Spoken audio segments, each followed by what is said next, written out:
Bueno, en ese cambio, como dijimos, las empresas en estos nuevos modelos ya no contratan trabajadores, sino que contratan solo los más esenciales, por decirlo de alguna forma.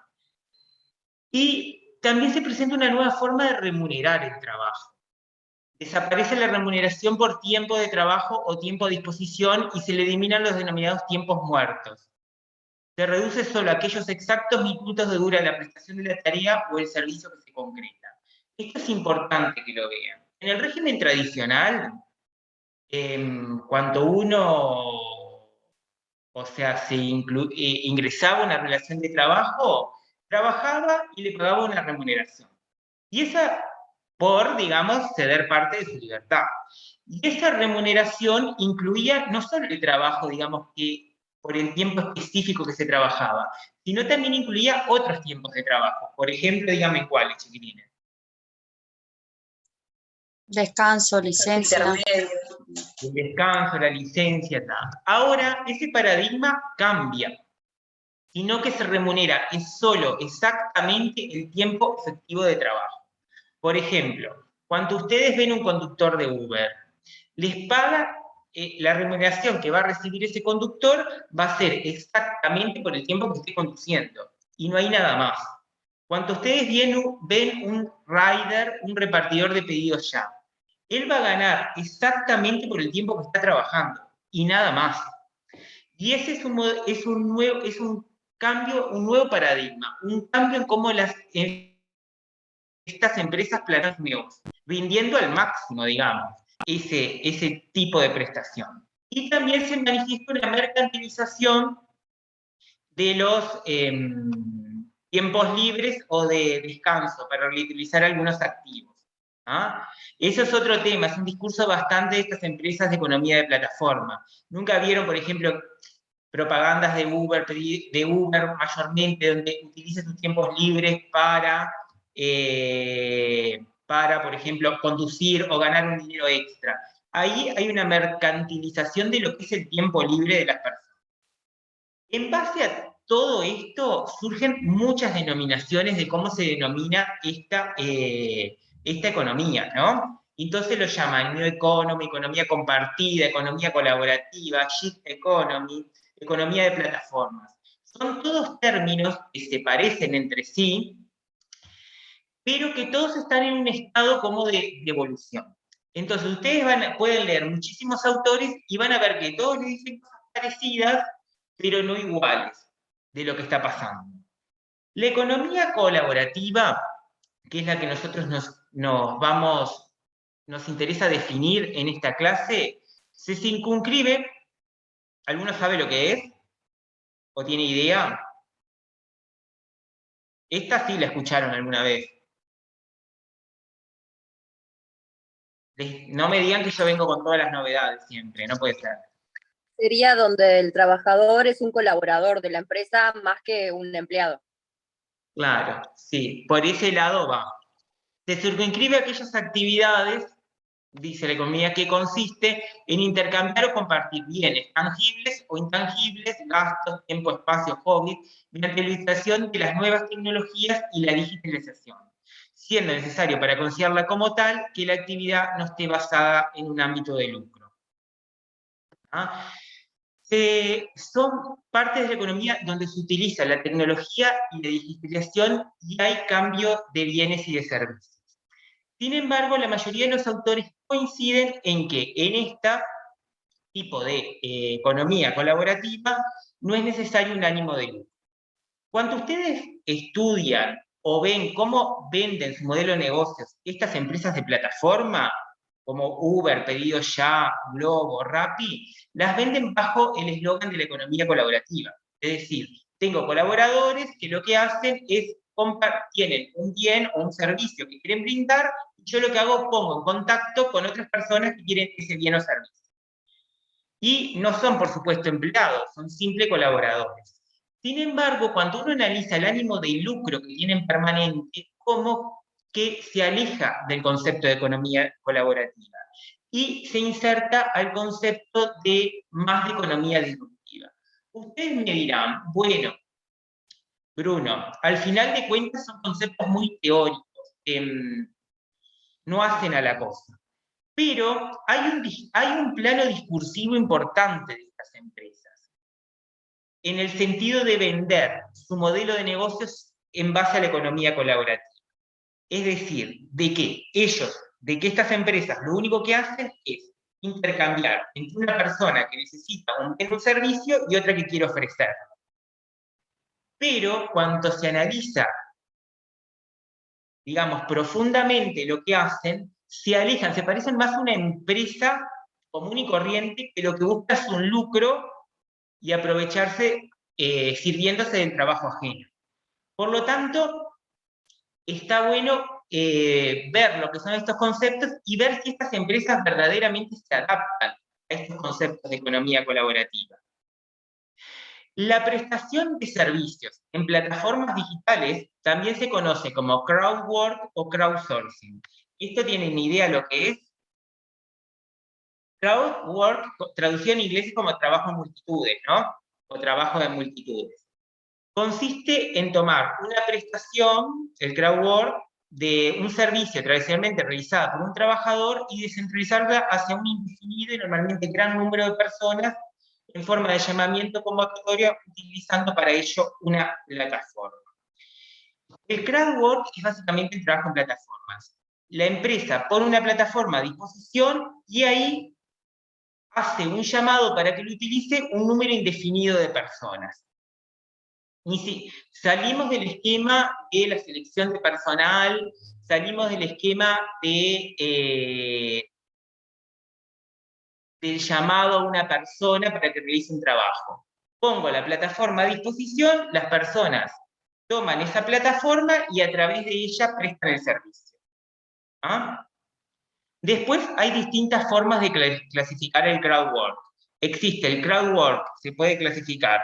Esta es una clasificación de Hughes.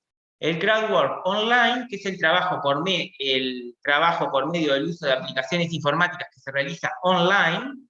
El crowdwork offline, el trabajo que se ejecuta localmente en un determinado lugar físico.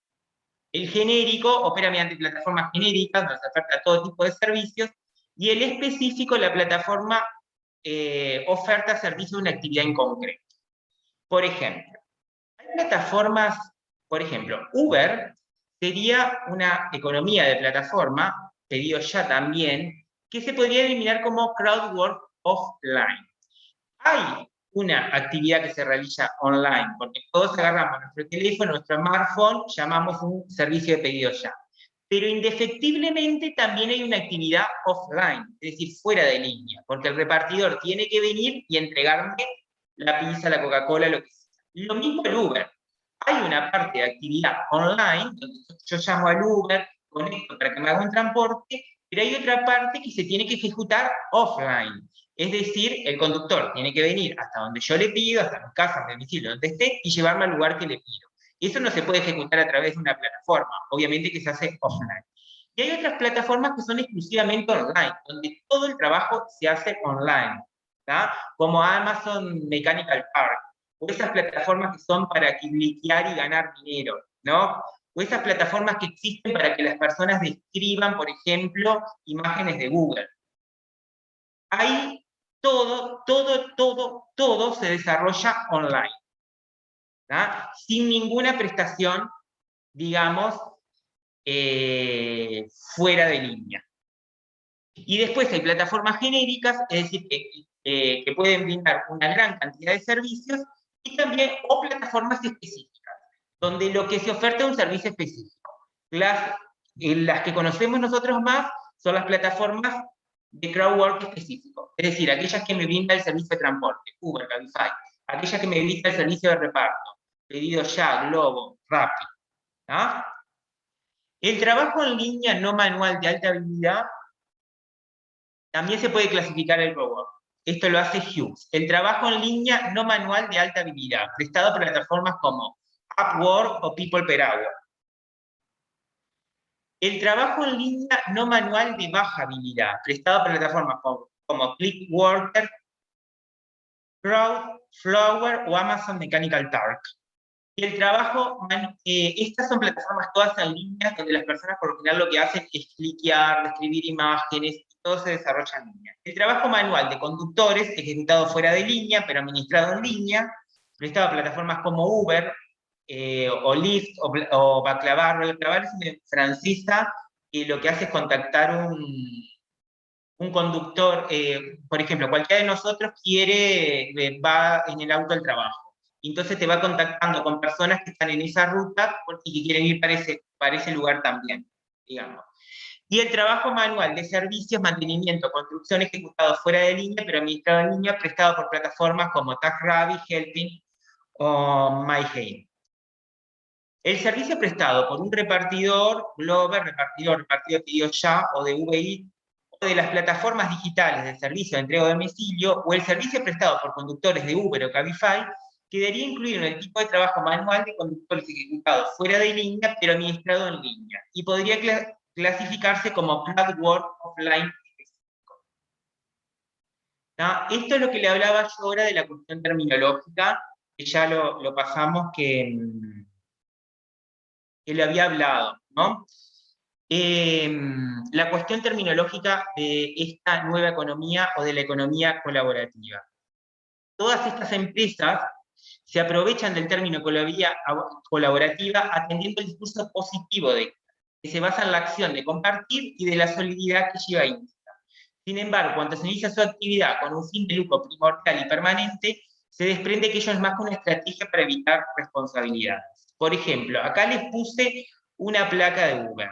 No importa que te dediques, gana extra en tus horas libres. Conviértete en un socio hoy mismo. En realidad hay un mensaje distorsionado, digamos. A esta persona lo que le están diciendo es que venga a cumplir, que venga a brindar su tiempo de trabajo por dinero. ¿tá? Sin embargo, se presenta como que está colaborando con un servicio.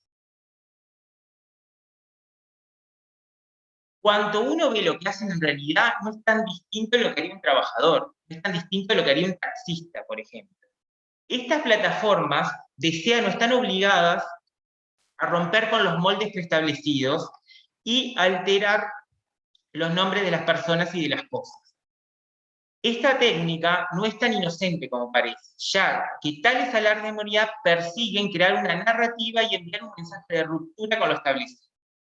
¿No? Pensemos, por ejemplo, si todo es tan nuevo, tan rupturista, tan innovador, ¿cómo vamos a someterlo a las reglas que ya existen y que estaban pensadas para situaciones pasadas? El mensaje final es, esas reglas de siempre ya no sirven. Esto es importante que lo vean. Las empresas también construyen un discurso, ¿no? Sobre la economía colaborativa o la economía de plataforma. Y también plantean lo novedoso de sus negocios, que son totalmente distintos a lo que antes había. Y por eso dicen, a mí no se me apliquen, no me vengan a aplicar las estructuras de antes, no me vengan a hablar de subordinación, no me vengan a hablar de contrato de trabajo, no me vengan a hablar de control, no me vengan a hablar de salario. Porque lo que yo planteo es totalmente novedoso, es totalmente nuevo, no se adapta a ninguna de estas reglas que ustedes tenían en el pasado. Eso es un discurso que lo tienen permanentemente. Pero a mí me parece necesario evitar en un primer momento aceptar lo supuestamente disruptivo de esta nueva economía. Lo contrario podría contaminar cualquier esfuerzo dirigido a develar la naturaleza dependiente autónoma de la relación en estudio, conduciendo a resultados equivocados. ¿Qué quiero decir con esto, chiquilines? Que para mí, en vez de convencernos tanto de este discurso, digamos, de la New Economy, de la economía colaborativa, incluso de la economía disruptiva, de lo novedoso, analicemos qué está pasando y veamos qué tan distinto es de lo de antes. Y si específicamente no le podemos aplicar las estructuras de antes. O si efectivamente sí podemos adaptar las estructuras de antes para aplicarse. Porque la realidad es que en principio, en ese discurso que tienen las empresas, no se les puede aplicar nada de lo preestablecido porque es totalmente novedoso, empiezan a aparecer víctimas de ese discurso. ¿Quiénes son? Los que prestan el servicio. Y al final de cuentas están más desprotegidos. Y otra víctima que aparece, así como por la ventana, es el derecho laboral, que acá parecería que no los alcanza, digamos, a estas personas. O intenta que no se los alcance. Y es el gran problema que se ha generado y que se viene generando y que se viene discutiendo. Porque también ese discurso, digamos, de que es distinto, de que es novedoso, de que es nuevo, de que no se adapta al pasado, determina que estas personas no tengan la protección del derecho del trabajo. ¿Para qué? Para aminorar costos, seguramente. Porque hay un dato que igual no cambia, por más que estemos ante la economía disruptiva. El sistema sigue siendo capitalista. Entonces, estas economías, las plataformas, la economía plataforma, la gig economy, la new economy, la economía colaborativa, siguen el modelo capitalista de obtener lucro. ¿Ah? A mí lo que me parece no es que no investiguemos sobre estos conceptos, que no hablemos sobre estos conceptos, que no hablemos de estas nuevas realidades. Pero lo que no podemos es ser como disruptivos nosotros en nuestro pensamiento, por decirlo de alguna forma. O cegarnos ante esta nueva realidad, sino efectivamente ver si es tan distinto lo de ahora con lo de antes, o si estas personas merecen una protección distinta a las de antes, o no merecen la protección que tienen los de antes, o se los tiene que regular de otra manera. Pero siempre basando en lo que pasa en la realidad, no en el discurso. ¿Me siguieron? Y claro, habría que ver los elementos esenciales del contrato y empezar a ver si tienen o no tienen para ver si Sí, aplica o bueno, no. esto es lo que vamos a hacer, lo que vamos a intentar ver en la clase. La Organización Internacional del Trabajo ha señalado: el modelo de empleo estándar es cada vez menos representativo del mundo del trabajo actual, ya que menos de 1 de cada 4 trabajadores está empleado hoy en condiciones que corresponden a ese modelo. Esto es importante que tengamos en cuenta.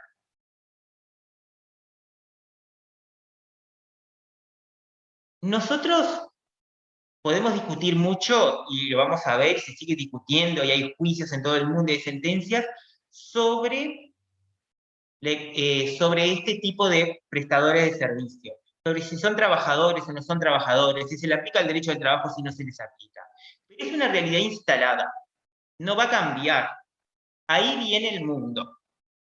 El modelo que nosotros conocíamos de trabajadores, el del trabajador subordinado, de mameluco en la fábrica, que cumplía 8 horas, que tenía licencia, que tenía una licencia una vez al año, que tenía una jornada limitada, que tenía un patrón que le mandaba, que lo ordenaba y que lo controlaba, casi no existe. O sea, existe, pero es un modelo cada vez menos frecuente. La OIT, vieron esto que le traje, solo 1 de cada 4 personas trabaja en ese modelo en el mundo. Quiere decir que ese tipo de trabajadores son la minoría. Y ese tipo de trabajador es el que atiende el derecho del trabajo, o el que atiende las relaciones laborales, lo que nosotros estudiamos, ¿no? Pero es un modelo restrictivo, que se está quedando con pocos clientes. Cada vez son menos ese trabajador tradicional. Por eso, nosotros vamos a reflexionar al final de la clase de dónde tiene que ir, hacia dónde tiene que ir el derecho del trabajo. Una posibilidad es a reformular sus institutos. Otra posibilidad es a expander su ámbito subjetivo de aplicación.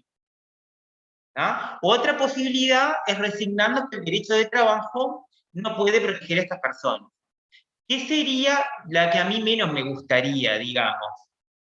Porque sería de proteger a ciertos individuos. También hay otro tema. Esta amenaza, digamos, hacia el modelo de trabajo tradicional es muy actual, está muy presente, es de ahora mismo. Vieron que muchas veces se habla en las relaciones laborales y en el derecho del trabajo de cómo ha impactado el uso de la tecnología en la pérdida de puestos de trabajo.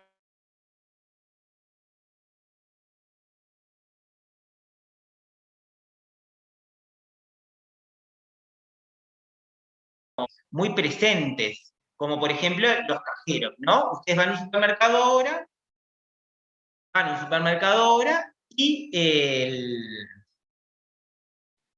Va a un supermercado ahora y en vez de encuentran un cajero o una cajera tradicional, pero al lado que encuentran una máquina donde vamos nosotros, pasamos el precio y nos cobra todo. Eso es una forma de la tecnología de disminuir, digamos, voy a conectar esto así, de disminuir puestos de trabajo. Y así van a ver que hay muchos aspectos de la tecnología que puede afectar puestos de trabajo. Y me imagino que ustedes habrán leído muchos artículos o muchas informaciones de esta amenaza de la tecnología hacia el puesto de trabajo. Es real, aunque les puedo decir que también hay algunas corrientes que son medias negacionistas respecto a eso, que no le dan como tanta trascendencia.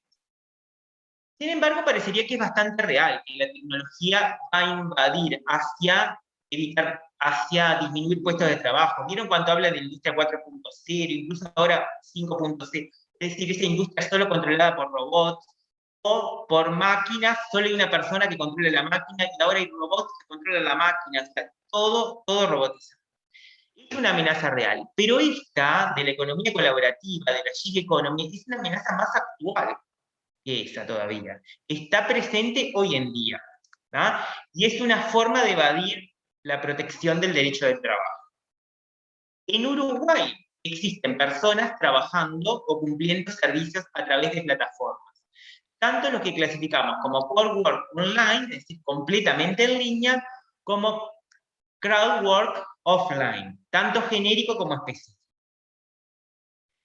¿Qué analizarán las situaciones de crowd work offline específico? Es decir, lo que vamos a analizar en esta clase son las situaciones de crowd work offline específico.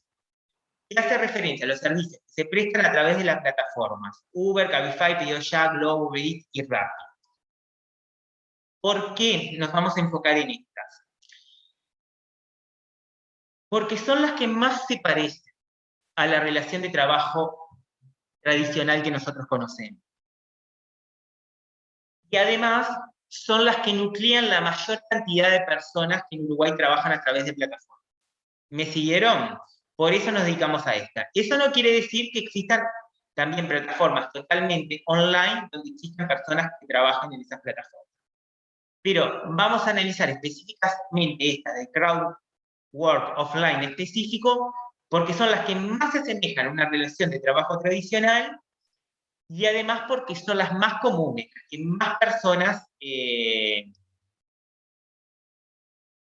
Uruguay trabajan a través de plataformas. ¿Y qué vamos a analizar? La naturaleza de la relación entablada entre las plataformas digitales y los prestadores de servicios. ¿Cuáles son las alternativas que se han puesto, digamos, en discusión para proteger a este tipo de personas que trabajan en plataformas? La primera, considerar a este tipo de trabajadores como comprendido entre la categoría de trabajadores autónomos. Es decir, bueno, usted trabaja para Uber, para lo que te venden, digamos, la plataforma. Que estas personas son trabajadores independientes. ¿Se acuerdan que en Uruguay hay un sistema binario, dependencia-independencia? Si soy dependiente, tengo todos los beneficios del derecho laboral.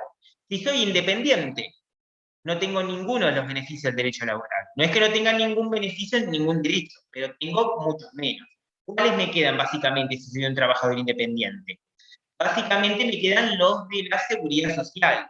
Poder acceder a una jubilación, si tengo los años de aporte, poder atenderme el sistema de salud, y bueno, poco más. Bueno, hay algunos ahora también con el sistema de cuidados, también no con el del bebé, que también se incluyen los trabajadores independientes. Pero son bastante restringidos. La segunda posibilidad es decir, no, son trabajadores subordinados. ¿No? Estos trabajadores de Uber, PedidosYa, en realidad son trabajadores subordinados y le aplico el derecho del trabajo. Otra tercera alternativa es bregar por una modificación legislativa que cree una categoría híbrida de trabajadores. Es decir, que no son ni subordinados ni independientes. Eso, por ejemplo, pasa en otras partes del mundo. Por ejemplo, en España existen los que se llaman TRADE, trabajadores autónomos económicamente dependientes. que son trabajadores que, si bien son independientes, tienen más de un 70% de su facturación o de lo que perciben a una sola empresa o a un solo sujeto. Es decir, que la mayoría del tiempo brindan servicios a una sola persona. Esos trabajadores se llaman trabajadores autónomos, económicamente dependientes, y tienen ciertos beneficios, que están en el medio, que ni le dan todos los beneficios del trabajador dependiente, ni todos los beneficios del trabajador independiente. Y la última, bregar por la imposición de un mínimo de protección para toda persona que trabaje en cualquier modalidad, consagrando unos derechos mínimos básicos. Esto, una especie de derecho de trabajo general, que se aplique a todas las personas que brindan trabajo. Lo cual podría ser deseable, pero es una situación, digamos, bastante difícil de conseguir. En Uruguay, la discusión, básicamente en este momento, está planteada en los puntos 1 y 2. ¿Ah? Es decir, o yo los considero independientes o los considero autónomos o los considero dependientes. Las empresas, todas tienen el discurso de que estas personas no son trabajadores autónomos, no son trabajadores dependientes, sino que son o socios de la empresa, o partners, como le llaman, o colaboradores, o trabajadores independientes, pero nunca que son trabajadores subordinados. Y después, en dogmática, en doctrina, hay posiciones para ambos lados. Algunos entienden que son trabajadores subordinados y otros que son trabajadores independientes. Y la jurisprudencia también se ha expresado sobre estos temas. La que ha existido hasta ahora en Uruguay, respecto a los trabajadores de Uber, por lo menos ha entendido que son trabajadores dependientes, que lo vamos a ver después con mayor amplitud. En el mundo, ustedes habrán visto noticias de todo tipo y color, la jurisprudencia ha sido cambiante. Cambiante no, digamos, ambivalente, por decirlo, ha sido difusa. En algunos países se ha llegado a la conclusión de que son trabajadores dependientes y algunos que son independientes. Y hay otros países que han optado por la vía de la legislación. Por ejemplo, en Francia, por ejemplo, en California, se han dictado normas que han establecido que son trabajadores dependientes. El caso de Uber, que es el que vamos a analizar, ¿no? Los trabajadores de Uber, ¿qué son? ¿Son trabajadores dependientes o son trabajadores independientes? ¿No?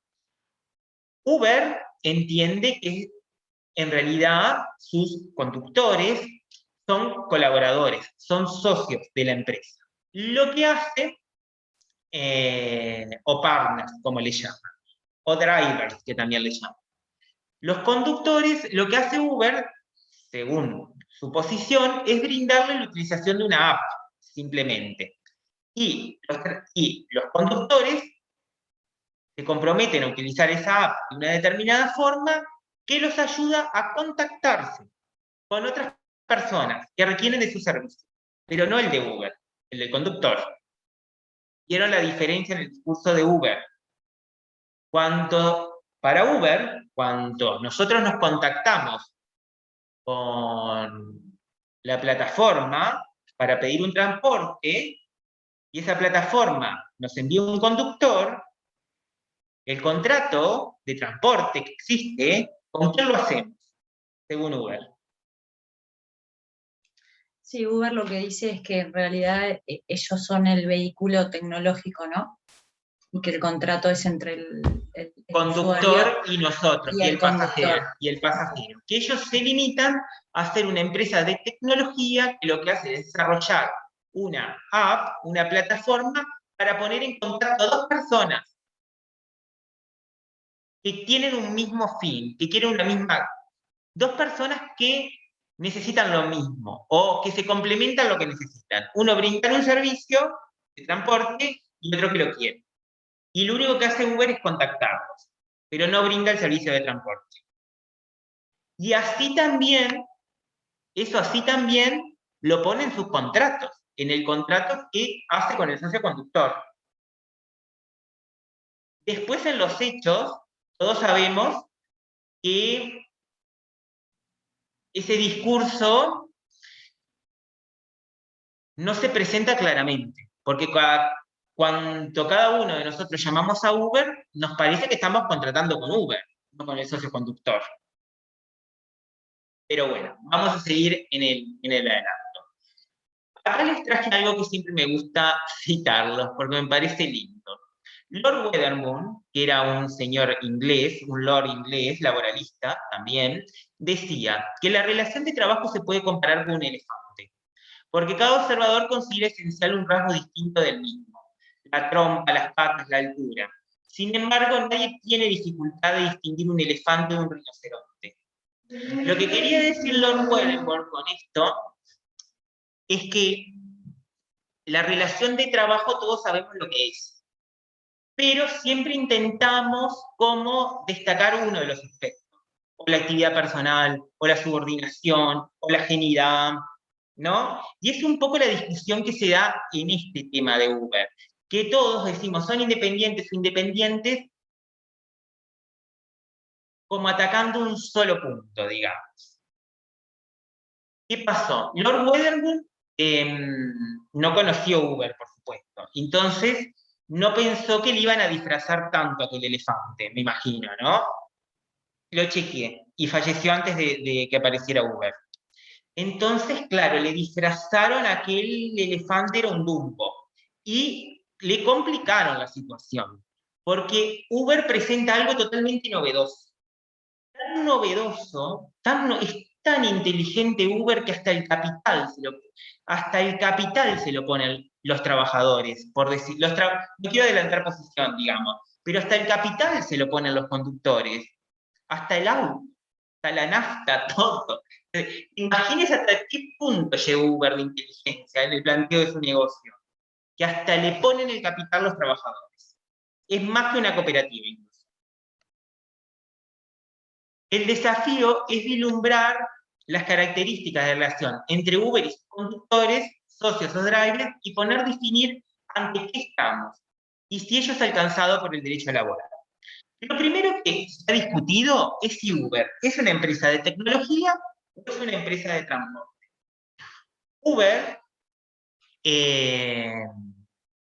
Uber se vende siempre como una empresa de tecnología. El discurso de Uber es: yo soy una empresa que solo desarrolla una app, desarrollo una tecnología, que la pongo al servicio de un socio conductor, que es el que va a hacer realizar el transporte, pero yo no me dedico al servicio de transporte. ¿Esto les parece importante en algún punto definir esto? Si es una empresa de tecnología o de transporte. Es que si ellos dijeran que es una empresa de transporte, estarían asumiendo que el transporte de la persona va por parte de ellos y no por del conductor. Sí, eso te ayuda a determinar cuál es la actividad principal que tiene. ¿Es realmente una empresa de transporte? Y entonces los que hacen el transporte, los que trabajan haciendo esa actividad principal, ¿son empleados? ¿O es una empresa realmente de tecnología y ellos no tienen nada que ver con la actividad que hacen los trabajadores? Me parece que va por ahí, ¿no? Claro. Si Uber fuera solo una empresa de tecnología, sería difícil determinar que transportistas trabajan para ella, porque no le estarían brindando una actividad que esa empresa se dedique. Es como que si yo dijera, no sé, trabajo para una empresa de telefonía y en realidad soy una limpiadora de una tercerizada que trabaja con una empresa de telefonía. Bueno, no voy a poder ser trabajador de la empresa de telefonía porque no se dedica a limpiar la empresa de telefonía, ¿no? Eso es un ejemplo muy absurdo, por decirlo de alguna forma. Este es más complejo, más sofisticado, por supuesto, ¿no? Porque en este caso, si no existe el transporte, no existe la tecnología, en este caso. Porque si no existen los choferes, Uber no existe. Bueno, esta cuestión de Uber, que la ha defendido ultranza en todos los foros donde lo han atacado, digamos, porque no ha sido solo en Uruguay que se ha atacado Uber, digamos, mediante procesos laborales que tienden a determinar si sus conductores son trabajadores dependientes, ha tenido muchos cuestionamientos en todas partes del mundo. Por ejemplo, el 20 de septiembre de 2017, el Tribunal de Justicia de la Unión Europea estableció que la actividad de Uber se enmarca dentro de los denominados servicios de transporte. Y expresó: ha de considerarse que un servicio de intermediación como el del litigio principal, que tiene por objeto concretar mediante una aplicación para teléfono inteligente a cambio de una remuneración a conductores no profesionales que utilizan su propio vehículo con personas que desean efectuar desplazamiento urbano, está indisociablemente vinculado a un servicio de transporte y por lo tanto ha de calificarse de servicio en el ámbito de los transportes. En una situación como la que describe el juzgado remitente, en la que el transporte pasajero lo realizan conductores no profesionales que utilizan su propio vehículo, el prestador de este servicio de intermediación crea al mismo tiempo una oferta de servicio de transporte urbano que hace accesible concretamente mediante herramientas informáticas, como la aplicación controvertida en el litigio principal, y cuyo funcionamiento general organiza en favor de las personas que desean recurrir a esta oferta para realizar un desplazamiento urbano. Lo que le dice el Tribunal Europeo Superior es: señores de Uber, está bien, ustedes desarrollan una aplicación, desarrollan una app, pero la desarrollan para contactar gente para transportar. Entonces, esta actividad de transporte también la hacen. Y le cobran también a la gente por desarrollar esta actividad de transporte. Y le pone condiciones, ¿no? Porque no es libre tampoco, tienen un montón de condiciones. Y le pone condiciones también. Desde mi perspectiva, la actividad principal de Uber es el transporte. Sin el servicio de transporte, Uber no existiría. Piensen que Uber fuera solo una app. ¿Qué haríamos con eso? Nada, no existiría en el mercado. Uber, sin sus conductores, tampoco sería una entidad factible. ¿Qué haría Uber sin sus conductores? Tampoco se podría desarrollar su negocio. Y los ingresos de Uber dependen de los viajes que realizan los conductores. No dependen tanto del desarrollo de la app. O sea, el ingreso directo viene por los viajes que realizan los conductores. Por lo tanto, Uber podemos definir, como dijo el Tribunal Europeo, que es una empresa de transporte. Y eso nos parece importante, porque da un primer indicio de subordinación que está establecido en la recomendación 198 del IPE, y es que los conductores se encuentran integrados en la organización de la empresa. Si Uber da un servicio de transporte, si Uber es una empresa de transporte y sus conductores lo que hacen es transporte, sus conductores se integran en la organización de la empresa. Y eso, según la recomendación 198, es un primer indicio de laboralidad. Si Uber no fuera una empresa de transporte, fuera solo una empresa de tecnología, sus conductores no se integrarían en la organización de la empresa y no existiría este índice. ¿Esto basta solamente para decir que estos conductores son trabajadores dependientes subordinados? Y no, es un indicio, pero no es totalmente suficiente. ¿Por qué? Hay muchos trabajadores independientes que también se integran a la organización de la empresa. Ustedes me podrán hablar de muchas circunstancias, entiendo que deben conocer, de trabajadores que a pesar de ser independientes hacen una actividad relativa al giro de la empresa.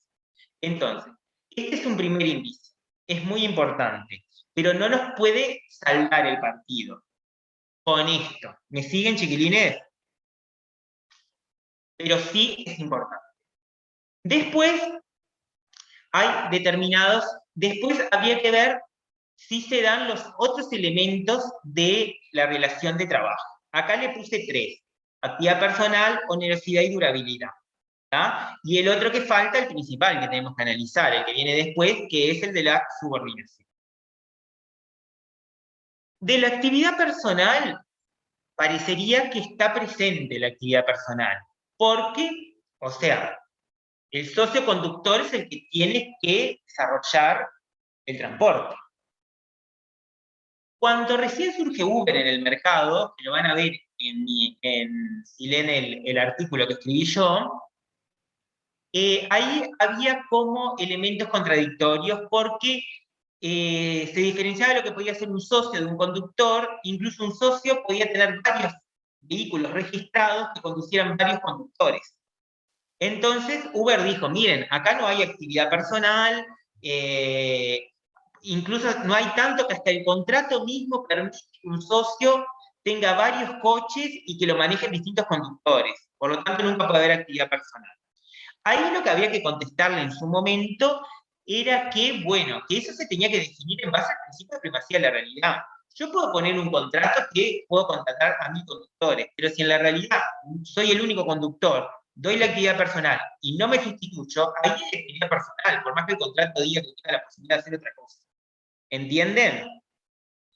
Pero era un elemento que Uber criticaba. ¿Qué pasó? Salió una legislación, un decreto de la Junta Departamental de Montevideo que restringe eso. En Uruguay, en este momento, solo podría ser socio, solo pueden conducir los vehículos de Uber el socio conductor. Creo que puede traspasarlo hasta el primer grado de consanguineidad o algo así, pero está muy delimitado. Digamos, en Uruguay, ¿quién puede conducir los vehículos, quién puede conducir un vehículo de Uber siendo socio conductor? Lo puede conducir solo el socio conductor. Y no puede venir y contratar a otro para que lo conduzca. Por ejemplo, como hacen los taxis, ¿no? Yo estoy en un taxi y contrato a otro que lo conduzca. Eso no podría ser un socio conductor de Uber. El propio socio tiene que ser el que conduce. Y por lo tanto, ahí como que se difuma un poco el argumento que tenía Uber, que no había actividad personal por el hecho de que el contrato daba la posibilidad de que se contrataran otros conductores. ¿Tá? La onerosidad. La onerosidad parecería estar, ¿no? O sea, este socio conductor hace esto por dinero, digamos, por una suma de dinero en base al servicio que brinda. ¿No? ¿Qué dice Uber? Dice, bueno, acá en realidad no hay onerosidad, porque el que le paga no soy yo, es el socio conductor, es el pasajero. ¿No?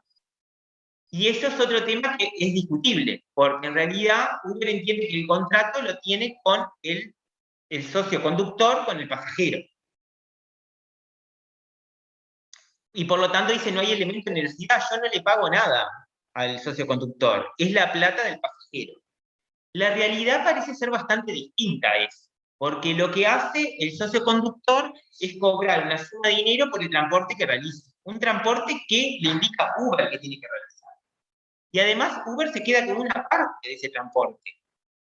Y además el que recibe el dinero es Uber en principio, no es el socio conductor.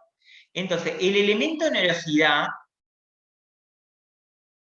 además, no se basa tanto en quién me paga o no, sino si el servicio que yo brindo lo hago a cambio, no es, digamos, honorario, si lo hago a cambio de una suma de dinero. Y eso parece estar claro en Uber. Y el otro elemento es la durabilidad, que también parecería estar presente en este tipo de contratación con Uber, que en muchas se extienden en el tiempo. Igual la durabilidad, como saben, es elemento no tan, digamos, preciado del contrato de trabajo. Pilar Rodríguez, por ejemplo, ya lo dejó ya hace muchos años, establecía que no era un elemento esencial. Pero el que más nos preocupa es si los socios, sí, los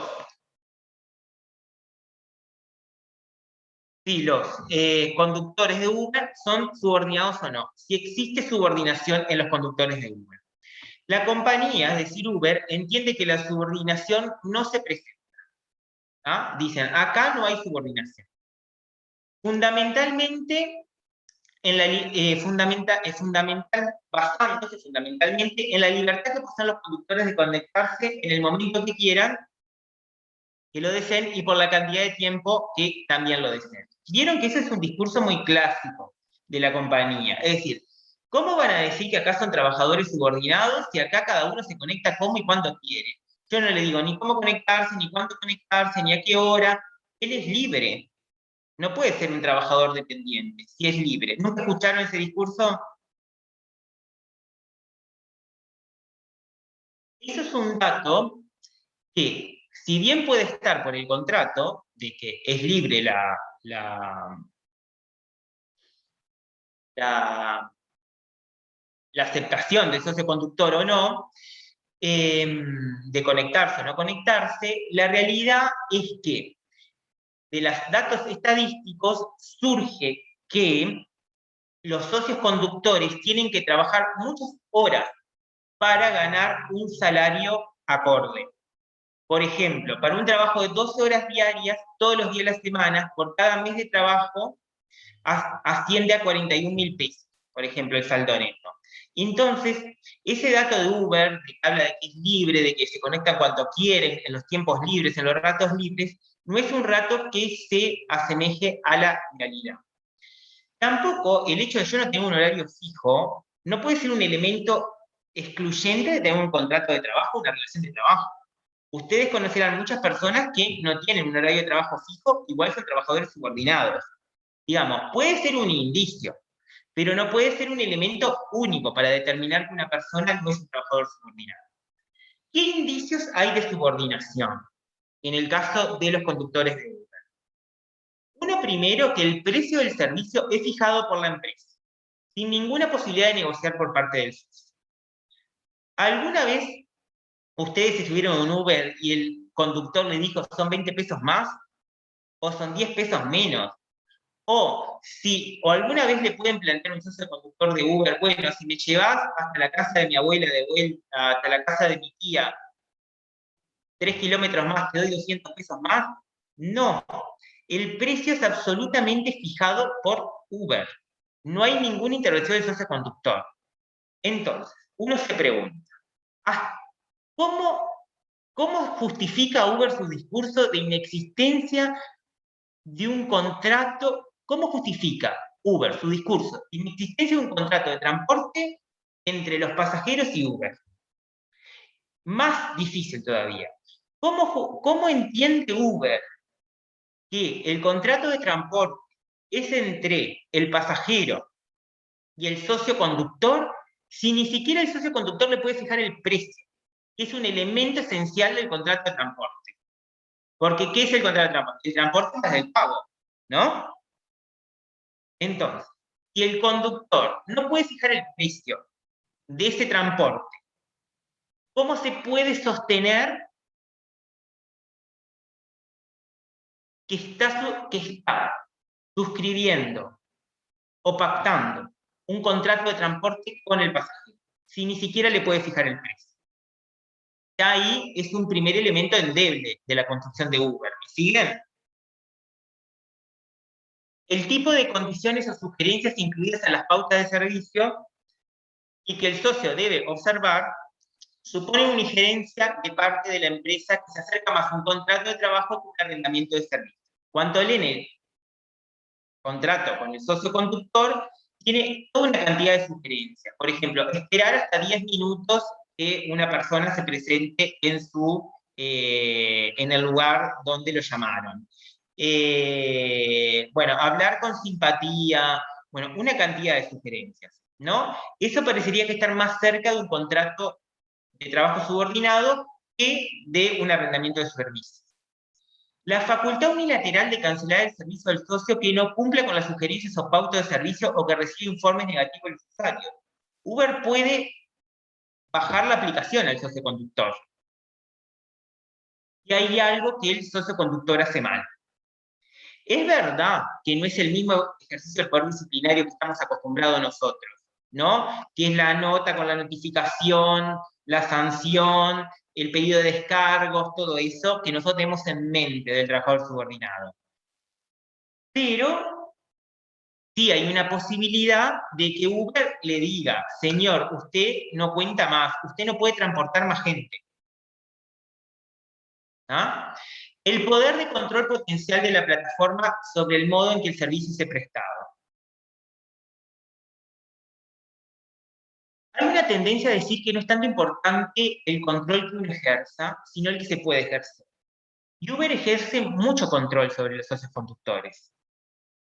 Por ejemplo, sabe específicamente qué ruta hace, le recomienda qué ruta hacer aparte también. Y con la geolocalización sabe absolutamente en qué lugar está. Y también todos ustedes califican, digamos, socios conductores. Uber también se hace caudal de esas calificaciones para aplicar determinados tipos de premios o sanciones a sus socios conductores. Entonces, hay un control, que no es el control que nosotros estamos acostumbrados del supervisor que me está controlando en la fábrica, que haga bien mi trabajo, que no se me interrumpa la línea de producción.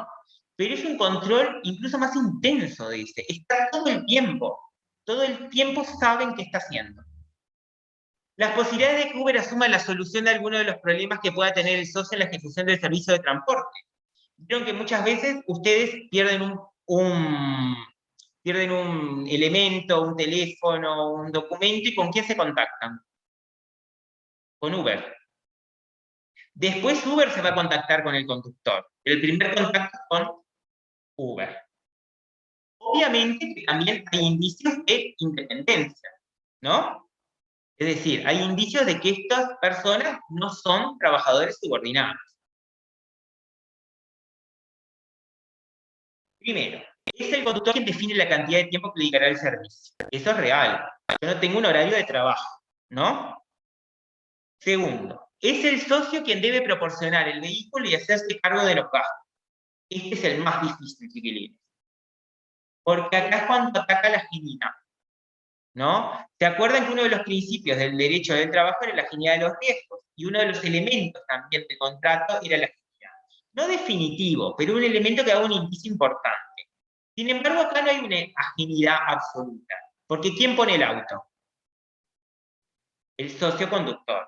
Y si el auto se le pincha una rueda, ¿quién la tiene que arreglar?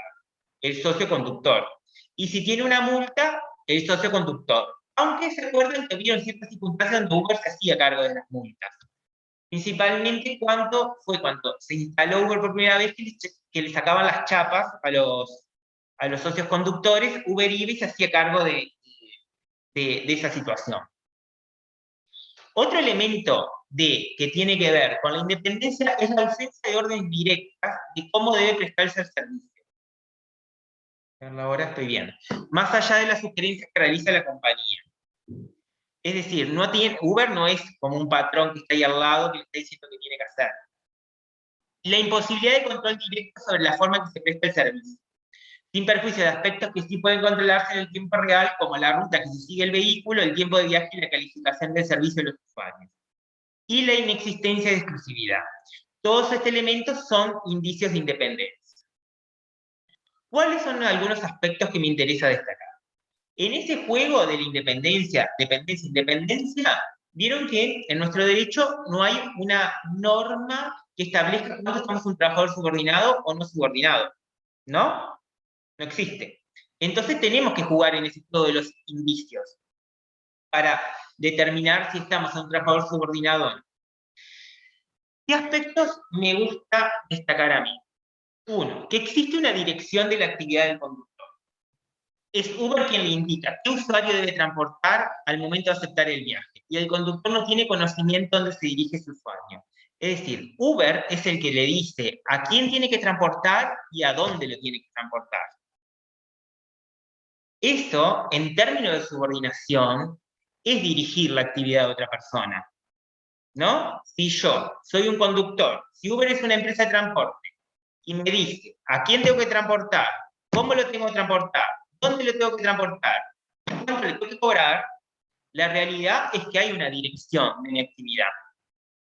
Y eso, en términos generales, se entiende que es subordinación. Ahora, algunos pueden decir, bueno, en realidad son tareas de coordinación, pero ¿en qué coordina el socioconductor acá? Para decir que estamos ante una actividad independiente. ¿Qué influencia tiene el socioconductor acá? ¿En qué puede cambiar esta circunstancia?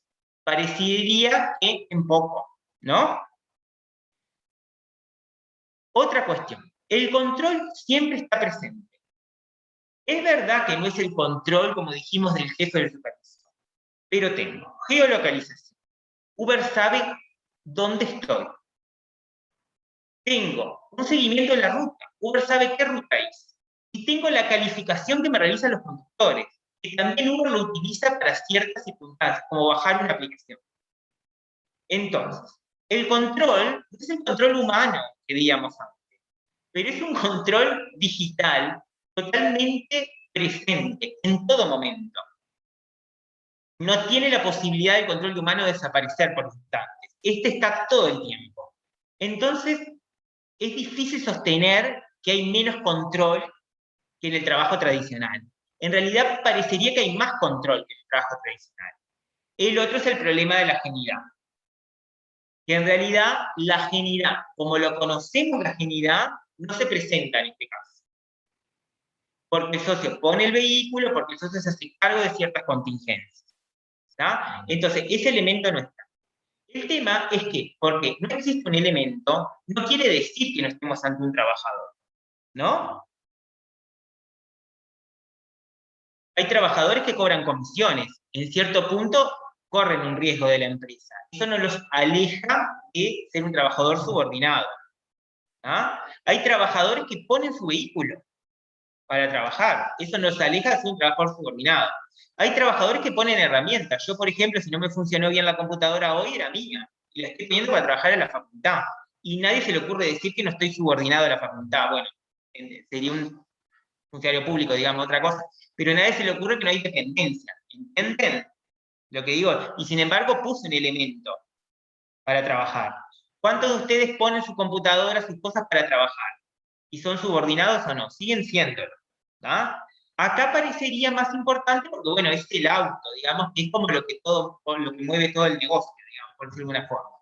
Pero no puede ser un elemento. Y después hay otros, también han existido otras, digamos, expansiones del concepto de agilidad.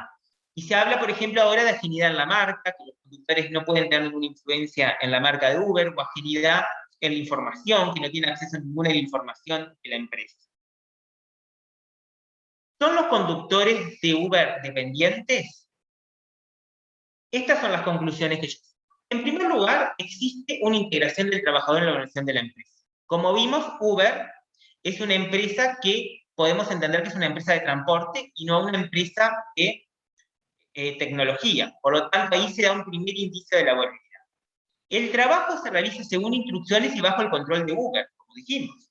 Le dice cómo tiene que ir, dónde tiene que ir, a quién tiene que transportar, cuánto lo tiene que transportar, le marca la ruta, le controla qué trayecto hizo, puede cambiar la tarifa según el trayecto que hizo y además toma las calificaciones de los usuarios para determinar ciertas conductas de Uber, como cancelar cómo bajar al conductor de la plataforma.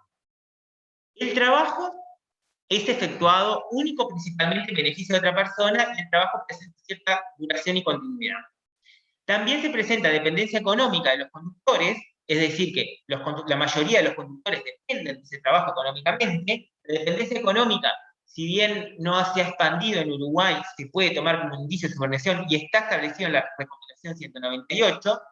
El prestador de servicio no tiene la libertad de elegir a sus clientes, porque la plataforma se revisa las solicitudes y las asigna a sus colaboradores a través de algoritmos.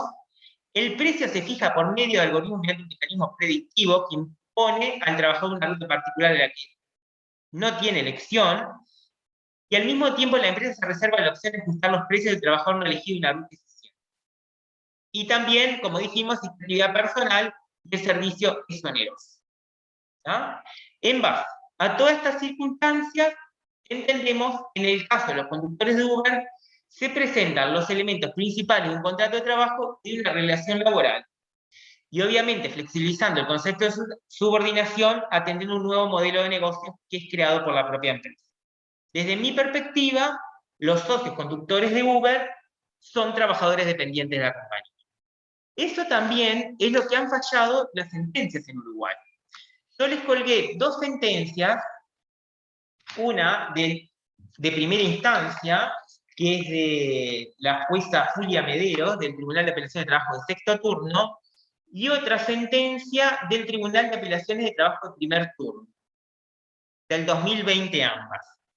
Y ambas coinciden en que estamos ante trabajadores dependientes, y condenan a Uber. ¿A qué la condenan? Al pago de rubro salarial. al pago de los rubros salariales. Es decir, la condenan al pago de licencia, aguinaldo, salario vacacional, aumentos de los consejos de salarios, por ejemplo, indemnización por despido para el caso de que se haya bajado la aplicación y el socio quede sin actividad, ¿no? Le dan Bueno, y en ese caso, además, también como las consideran de transporte, habría que ir al lado del transporte y ver otros beneficios y les tendrían que pagar otros beneficios también. En realidad, ahí lo que pasó en la única sentencia que se discutió eso, que está colgada igual que la de primera instancia, la de la jueza Julia Mederos, es que cuando se presenta el reclamo, la persona le intenta aplicar el laudo de los taxis, ¿ah? A Uber y pide diferencias salariales por el laudo de los taxis. Estoy casi seguro que fue por... No, perdón. De los remises, no de los taxis, de los remises con choferes, que es un subgrupo del grupo 13, que es el grupo de transporte. Y la jueza entiende que se estaba en otro subgrupo, y entonces no lo aplica, no lo aplica. Pero indefectiblemente sí, digamos, habría que ubicar a Uber dentro de un grupo del Consejo de Salarios y ahí aplicarle los salarios, ¿tá? De ese grupo de Consejo de Salarios, ¿tá? Del que más se parezca. Eso es algo bastante difícil. Yo digo, y los beneficios también, por ejemplo, si el... Y los beneficios también. Y los beneficios también. Eso es un tema igual complejo. ¿Por qué? Porque en realidad, ¿quién califica en qué grupo de actividad están las empresas? ¿Quién me dice a mí en qué grupo de actividad está una empresa? Los consejos de salario. Sí, consejos de salario son los... Pero ¿quién me dice en qué grupo de consejos de salario voy a estar yo? En realidad yo cuando me anoto, yo pongo qué grupo es, ¿no? Sí, vos definís, pero en definitiva el que te determina ese paso es el Ministerio de Trabajo y Seguridad Social. Claro. Y si hay conflicto, hay una comisión de calificación de grupos que también decide. Entonces, los jueces no tienen la potestad de definir en qué empresa, en qué grupo de actividad está una empresa. Y muchas veces las demandas por esos rubros, por esos beneficios específicos, que son para un determinado grupo de actividad, no para los beneficios generales de todos los trabajadores, como licencia, aguinaldo, salario y despido, ¿no? Sino para esos beneficios específicos, dicen los jueces, bueno, el tema es que yo no puedo definir en qué grupo está de actividad porque no es una actividad que le pertenece al Poder Judicial, le pertenece al Poder Ejecutivo, y yo no puedo hacer esa intromisión porque invadiría el principio de separación de poderes, por decirlo de alguna forma, ¿tá? Después hay otras tendencias jurisprudenciales que dicen, no, lo puedo hacer incidir ter tanto. ¿Qué significa incidir ter tanto? A los solos efectos del juicio. Es decir, para este juicio yo determino que se tendría que haber pagado el laudo tal. Lo que no puedo hacer es yo incluir una empresa en tal grupo de actividad. Eso lo tiene que hacer el Poder Ejecutivo. Pero para un juicio concreto sí puedo determinar que tendría que haber pagado los beneficios del laudo tal. Eso es otra corriente jurisprudencial. En la sentencia de primera instancia, cuando la lean, van a ver que está toda esa discusión, ¿tá? Que ya la leen y ya aprovechan también a aprenderla. El tema es que justo en el reclamo, digamos, se equivocaron del grupo de... No es que se equivocaron, digamos. El abogado, seguramente, del trabajador entendió que era un grupo de actividad y el juez entendió que era otro, por tanto no se lo dio, ¿tá? Pero si hubiese coincidido la opinión del conductor, digamos, del abogado que se le manda, con la del juez, se lo daba, ¿tá? Eso no quiere decir que nadie se equivocó, por supuesto. A veces el derecho no es una ciencia de certezas, hay opiniones también, ¿entendemos? Pero la jueza le hubiese dado los beneficios de un grupo de actividad del Consejo de Salario. Lo único que el abogado no reclamó los que ella entendía que correspondían, ¿entiende? Además de las aplicaciones de Uber, hay otras que a mí me interesan mucho, que son las de reparto. Estas Pedido Ya, Globo, Rappi, Uber Eats. En Uruguay ahora tenemos Pedido Ya y Rappi. Estas también las usamos todos los días. Ahora, la discusión también se plantea en términos similares. ¿Se trata de empresas de delivery, mensajería o reparto de productos, o de empresas de tecnología que intermedian entre el oferente de un producto y el comprador? Estas empresas dicen, yo no hago delivery, nunca se me ocurrió. Yo lo que hago es crear una app que se las pongo a disposición de un negocio y se las pongo a disposición de las personas. Entonces, lo que hacen las personas, entran en esa app, contratan con un negocio y a su vez va a contratar con un socio conductor, con un driver que lleva el producto.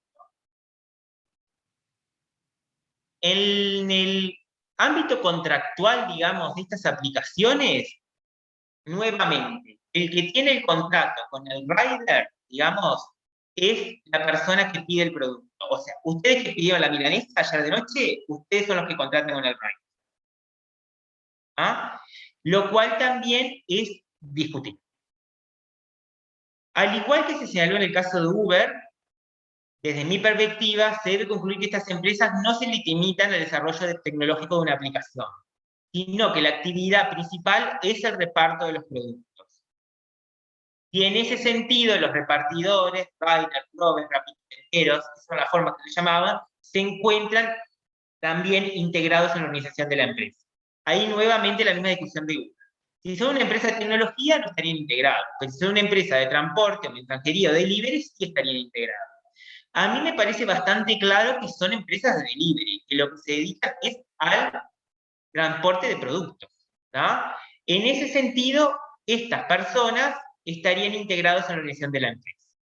Después, desde mi perspectiva, hay actividad personal, eso es claro, digamos, más claro que en Uber todavía. Ahí en el contrato directamente dicen que es intransferible la utilización de la clave para ingresar a la app, por ejemplo. Entonces ahí solo puede utilizar esa app el rider, digamos, solo esa persona.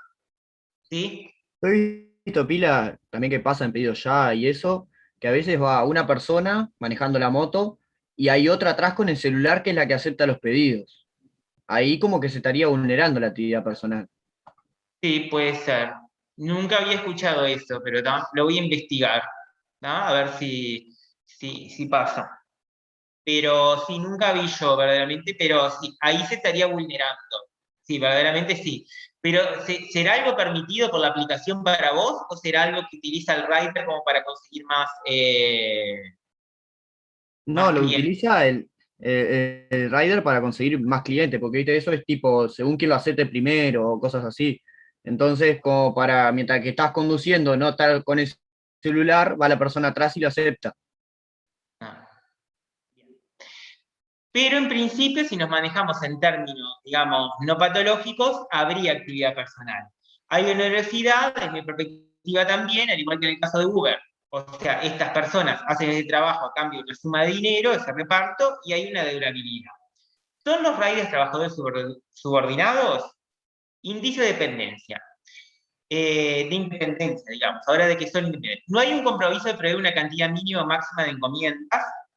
El medio de transporte y la mayoría de los elementos de trabajo son provistos por el repartidor.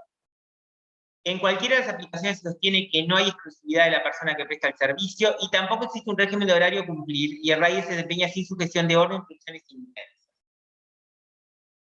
Y los indicios de subordinación. Existe una inserción del trabajador en la organización de la empresa. El precio es decidido en forma unilateral y discrecional por parte de la empresa que proporciona la aplicación, de vuelta. El repartidor debe cumplir con los tiempos, indicar el avance por los distintos estados de la entrega que la aplicación requiere. Se exige al prestador el cumplimiento de parámetros que son objeto de calificación, lo que es verificado por el dador del trabajo, pero también por terceros.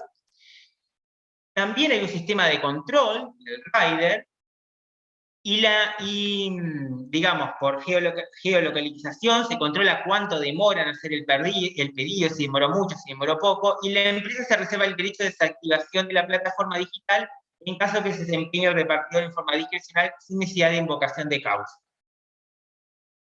Desde mi perspectiva, estas personas ejercen una actividad personalísima, reciben instrucciones de cómo realizar la entrega, se les indica qué, cómo y dónde deben llevarlo, no tienen ninguna posibilidad de discutir de fijar el precio de supuesta contraparte contractual del cliente, están sometidos a un control continuo, también los trabajadores se presentan con la marca de la empresa, se encuentra muy marcada la dependencia económica de los riders, o sea, depende exclusivamente de ese trabajo, y se encuentran integrados en la organización de la empresa. Desde mi perspectiva, los indicios que se manejan para destacar la laboralidad del vínculo son que el trabajador pone algunos medios de producción y la disponibilidad para completar la aplicación. Estos indicios, para mí, desde mi perspectiva, no superan el principio de primacía de la realidad, pero fundamentalmente no superan la razonabilidad. O sea, no es razonable sostener que porque una persona ponga una bicicleta, una moto, es un socio de estas empresas. Es tan ínfima la contribución monetaria en comparación con el valor de la empresa o de la aplicación, digamos, o del negocio, que no puede decir que ahí se compartan los bienes. Hay simplemente un elemento personal que se pone a disposición del trabajo. Como nosotros ponemos una computadora para teletrabajar, ¿entienden? O ponemos una ropa para ir al trabajo. Es ínfima la contribución. Y la disponibilidad horaria no supera el principio de realidad. La realidad es que estas personas tienen que trabajar muchísimas horas para tener un salario, un ingreso acorde, un ingreso digno. Hay casos de todo. Esta fotografía fue muy famosa, por ejemplo, y vemos hasta dónde puede llegar las necesidades de las personas de hacer este tipo de trabajo. También son empresas, por eso yo digo que la dependencia económica acá es muy marcada. También eso lo ven muchas veces ustedes en la realidad, de cómo en Uruguay por lo menos, estas empresas están valiendo mucho de la inmigración económica, ¿no? De aquellas personas que migran a Uruguay del inmigrante por motivos económicos, ¿no? La enorme mayoría de estas personas son trabajadores migrantes. Y eso tiene que ver con las dificultades que tienen para acceder al mercado y con las dificultades que tienen que hacer a un ingreso. Y es una situación que estas empresas indefectiblemente se están aprovechando, como en todas partes del mundo. Y como muchas empresas, digamos, no solamente esta, digamos. Pero es una realidad que no podemos soslayar. Por eso, para mí, en base a todo esto, incluso en estos casos de los riders, con más claridad que en el caso de Uber, son trabajadores dependientes de la aplicación. Esto también se ha fallado en casi todas partes del mundo. En Uruguay, increíblemente, no hay juicios todavía terminados de este tipo de personas. Habría que analizar por qué motivo estas personas no hacen juicio diciendo que son dependientes, ¿no? Para mí, esto que les hablé yo antes, que son todos migrantes económicos, puede influir. El miedo a perder ese ingreso. Porque si no, no tendría sentido que hubiera una andanada de juicios respecto a esto. Hay cantidad de juicios relativos a personas que están en mucho mejores condiciones y que incluso sostienen que son trabajadores dependientes. Y no es razonable que después de todos los años que aceptan esta empresa no salte ese conflicto judicial. Hay algo que está trancando. Para mí esa dependencia económica marcada, que ese es el ingreso más factible que tiene el principal, hace que reduzca la conflictividad judicial. Normativa en Uruguay sobre estos temas hay poca.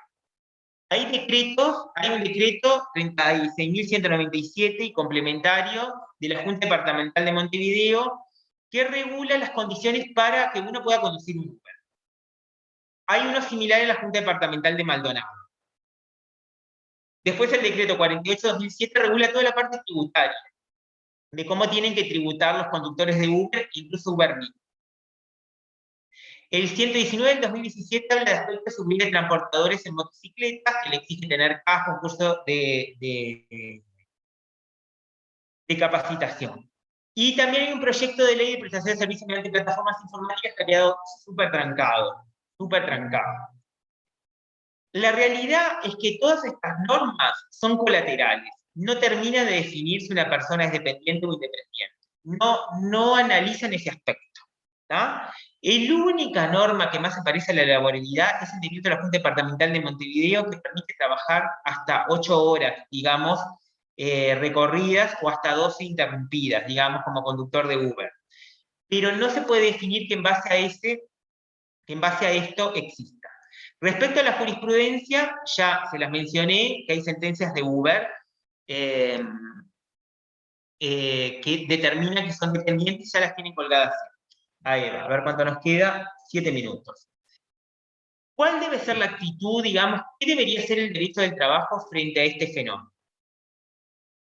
Algunos autores sostienen que la vigencia y la validez de la subordinación como criterio para definir el ámbito de aplicación del derecho del trabajo y acorde a las nuevas realidades. Es decir, algunos dicen, lo que hay que hacer acá es redimensionar el concepto de subordinación, darse cuenta que ahora el control puede hacer a través de una plataforma, que puede hacer a través de la tecnología, darse cuenta que un despido puede ser a través de una cancelación, de una aplicación, darse cuenta que la subordinación no tiene que venir directamente de un jefe, sino que puede venir a través de una plataforma, darse cuenta que, por ejemplo, la calificación de un trabajador puede venir a través de un algoritmo, no a través de un jefe que me está diciendo cómo me porté o qué hice bien o qué hice mal. Otros entienden que el enfoque tradicional de este trabajo no resulta suficiente para resolver la nueva realidad, completamente distinta a lo que originó. En consecuencia, no bastaría con la redacción de sus institutos, sino un cambio sustancial en cuanto a la definición de su alcance subjetivo, más precisamente asumir la incapacidad del derecho del trabajo para proteger a ciertas personas. Estos entienden que dicen no, esto es todo nuevo, el derecho del trabajo no alcanza estas situaciones, ni las va a alcanzar porque está pensado por una cosa distinta. Hay que redefinir, pero el derecho del trabajo no puede alcanzar esto. Desde mi perspectiva, entiendo que es suficiente con redactar el concepto de subordinación, ¿tá? Que fue lo que les planteé en el cordero de esta clase. Hermida decía, el derecho laboral es protector, o carece razón de ser. Entonces, si yo, el derecho del trabajo, no le puede dar protección a una persona, como un rider, por ejemplo, que trabaja al intemperie, al rayo del sol, con lluvia, con frío, atracción a sangre,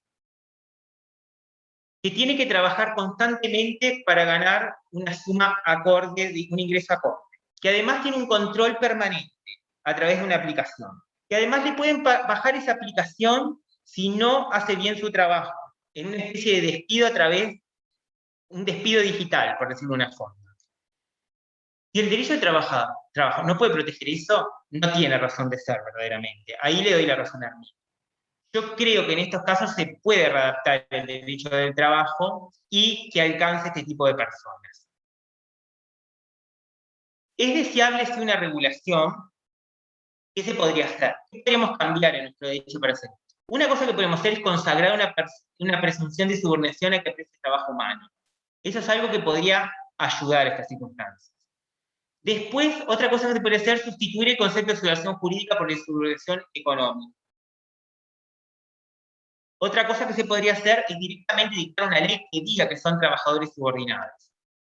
O también la implementación de un instituto de un trabajador autónomo económicamente dependiente que otorgue ciertos derechos básicos más allá de los mínimos establecidos por la Seguridad Social. Esos son todos cuestiones que podría intentarse hacer en el derecho del trabajo. Pero bueno, se verá. Hasta ahora la realidad es que no ha habido normas, no ha habido no hay una intención todavía potente de regular el aspecto laboral de estas aplicaciones. Y queda todo liberado a lo que decida la jurisprudencia, que como saben pueden tener enfoques muy disímiles en este aspecto. Y a una misma persona decirle que es un trabajador subordinado y otra persona no. ¿Ah? Cada uno de ustedes también puede tomar un posicionamiento sobre esta cuestión, digamos, más allá de la mía. La realidad es que la doctrina uruguaya está muy dividida. Hay algunos que entienden que son trabajadores subordinados y otros entienden que no son trabajadores subordinados. ¿No? Y bueno, y cada uno es libre de hacer, de tomar la posición que más le parezca. Bueno, está colgado el material, chiquilines. Nos vemos el lunes, que vamos a dar el Estatuto de Artistas y Oficios Conexos y el de Profesionales Universitarios. ¿Estamos? Que anden bien. Gracias, hasta luego. Chao. Nos vemos, chao, chao. Nos vemos.